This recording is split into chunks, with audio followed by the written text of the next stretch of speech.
The following program contains actual video of real animal emergencies and is suitable for family viewing.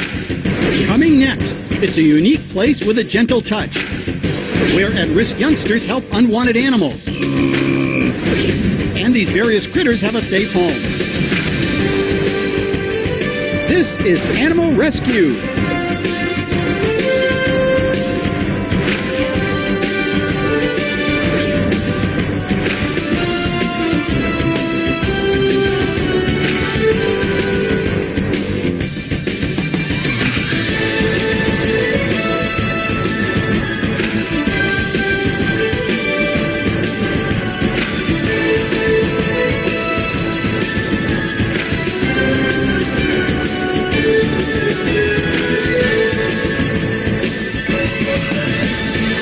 Thanks for joining us. I'm Alex Payne. Every day, ordinary people go to extraordinary lengths to save animals in trouble.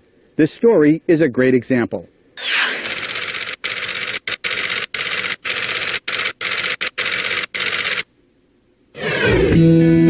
Located just north of Los Angeles, you'll find the Gentle Barn, a unique sanctuary that not only cares for injured and abandoned animals, but also helps at-risk kids through interaction with these critters. The Gentle Barn is a nonprofit organization. We have 135 animals rescued from abuse, neglect, and slaughter. We work with inner-city, at-risk, and special needs children. And the way that we work with them is we connect the animals that we've rescued with the children. And we do that with the stories of the animals instead of the actual touchy-feely side of the animal therapy. We do it by the stories of the animals. You're so good girl. The reason that the Gentle Barn got started was Ellie, our founder, and my wife, had the dream from the time that she was 7 to establish a place for animals and children where they could receive what she did from the animals, a loving, caring, nurturing place. Sweet sweetheart. That's all there is. The Gentle Barn was my dream since I was 7 years old. I was one of those crazy little kids that kept bringing animals home. And my parents weren't amused. They didn't want a house full of animals because obviously they were the ones that had to take care of them. So when I was at school, they would find homes for my animals or get rid of the animals, and I would come home from school and find them gone. And it was very painful. And I'd get very upset. And they would say, when you grow up, you can have as many animals as you want. I now have 130 animals. And what I would say back to them is, you'll see when I grow up, I'll have a huge place full of animals, and I'll save them, and they'll save me, and together we'll save the world. So that was kind of my little 7-year-old dream, and I never quite gave up on it. It's just all I ever wanted. Come on! I knew what I wanted, but I didn't know exactly how to start. And 12 years ago, there was a petting zoo that I had never seen before. So I went in to look around, and the scene was devastating. It was 110 degrees in August, and there was not one drop of water on the property. They were beating the ponies to keep going in circles. The goats and sheep, they couldn't walk, and it was just terrible. So I was heading for the door as fast as I possibly could, and as I was going, there was a goat in my path. And I looked at her, and she looked at me, and it was as if she was saying, you know, please help me. And her toenails were 2 feet long, so her feet were deformed, and she could barely move, and she looked like she was about to keel over any second. So I went and found the owners, and I asked if I could have her, and they said no. And I said, well, can I buy her? And they said no. And I said, look, she needs medical attention. She needs help. And they said, you know, lady, get out of here. And I said, well, okay, here's the thing. I promised the goat that I would help her, so I'm going to stay here till you say yes. And I stayed there for 12 days. And on the 13th day, they said, take the goat and get the heck out of here. So I brought Mary home, and me and the vet, we removed her tumor, and we trimmed her nails, and we put her on vitamin and mineral supplements. And 3 months later, she was full of health and full of life, and she did really well. Come on, honey. Go on up. What a good girl. Okay, let's go get some lunch. And so then I went back to the petting zoo 3 months later with pictures of Mary. And I said, look how well she's doing, and I know that you have animals that need help. Look, no questions asked, I'll take them off your hands. And the lady said, wait right here. And she went and she started dragging animals out of the back. And I took the pile home, and one by one I fixed them. And one day I was looking out my window to a backyard that was now full of animals. And I said, I think I just started the Gentle Barn. We have two focuses. Our first focus is rescuing animals, bringing them in from situations where no one else will go in and work with them. So that's the Gentle Barn. The Gentle Barn is taking in animals that no one else will take. Good girl. Go on in there. We work with the old, with the sick, with the crippled.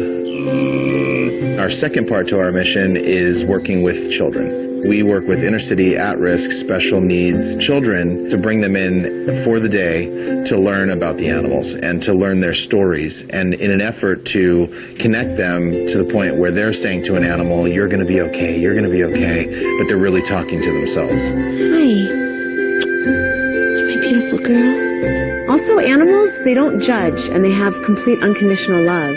So wounded children can get from animals what they cannot get from people. We had a girl who came here that didn't speak, she couldn't see, she had trauma in her life that had created that, and she hadn't spoken for 6 years.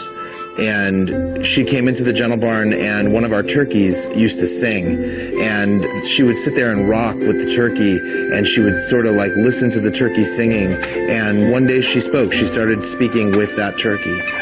That kind of powerful stuff happens here all the time. We almost take it for granted a little bit because it happens so much here that we just see it as normal.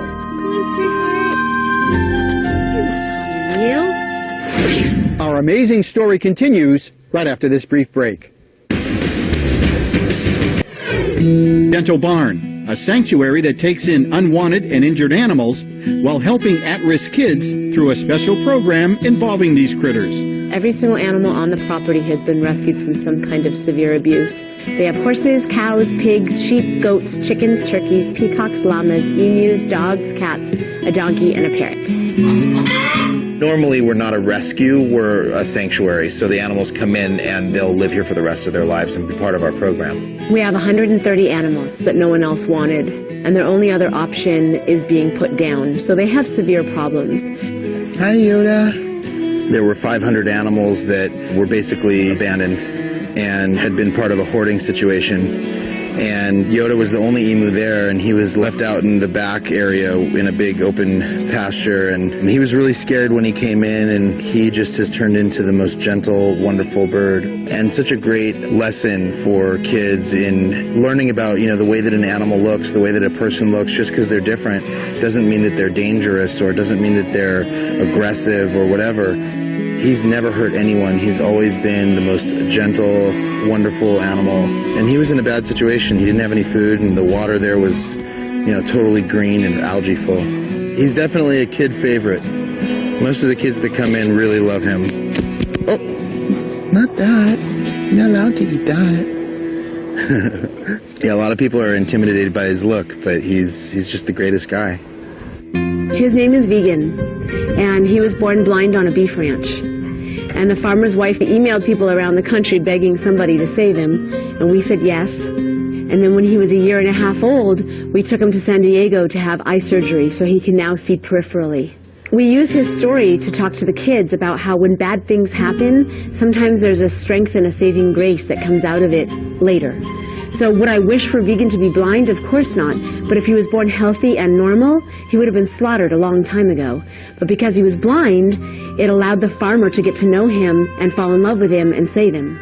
The first thing we do is bring our vet out to have a look, but sometimes we need help beyond the vet, beyond Western medicine. So we have a huge arsenal, actually, that rehabilitates animals. We use acupuncture, deep tissue massage therapy, acupressure, chiropractic, ultrasound, ice therapy, hand walking, lots of nutritional supplements, energetic healing, animal communication, and, of course, a lot of love. These animals are grateful. These animals know that they would not be here, and just by the way that they show their gratitude.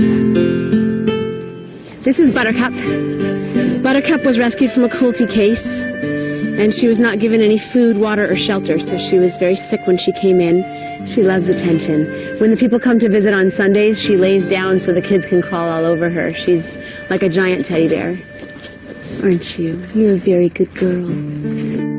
Josh is a sheep that came from a petting zoo. This notion that petting zoos are these gentle, wonderful places isn't always the truth. When Josh came in, his horn was about to go into his eye, so we had to cut his horn so that it didn't hurt him. This is King Duke. And him and his sister were in the desert with no food, water, or shelter. They were just roaming free. And finally they started